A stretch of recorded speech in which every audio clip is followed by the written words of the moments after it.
High বন্ধুরা, তোমরা সব কেমন আছো? আজকে বাজারে যে কত বড় একটা চালতা নিয়ে এসেছি দেখো। এটা আজকে চাটনি বানিয়ে তোমাদের দেখাবো। তো আমি এখানে একটা টমেটোর আর কিছুটা কাজু নিয়েছি, এটাকে পেস্ট করে নেব। আর এইদিকে দেখো চালতাটা কেটে ভালো করে ধুয়ে নিয়েছি। চালতাটাকে একটু থেতো করে নিতে হবে, তাহলে মশলাগুলো একদম ভেতরে চলে যাবে আর চালতাটা খুব তাড়াতাড়ি সেদ্ধও হয়ে যাবে। কড়ার মধ্যে দিয়েছি রিফাইন্ড তেল, 2-3টে শুকনো লঙ্কা ফোড়ন দিলাম আর 1 চামচের মতো 5 ফোড়ন দিচ্ছি। খুব ভালো করে শুকনো লঙ্কা 5 ফোড়নটা ভেজে নিতে হবে। এবারে চালতাগুলো সব দিয়ে দেব, দিয়ে একটু নাড়াচাড়া করে নেব।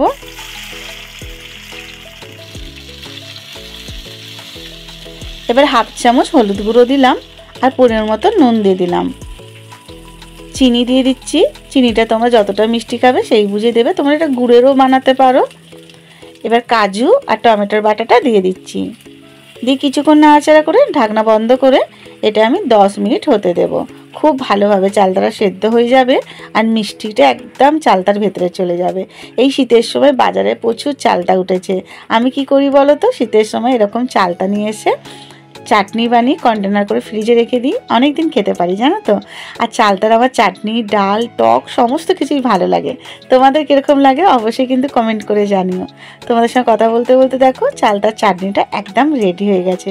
রেসিপিটা কীরকম লাগলো অবশ্যই কমেন্ট করে জানিও। ভালো লাগলে একটা লাইক করে দিও, কেমন?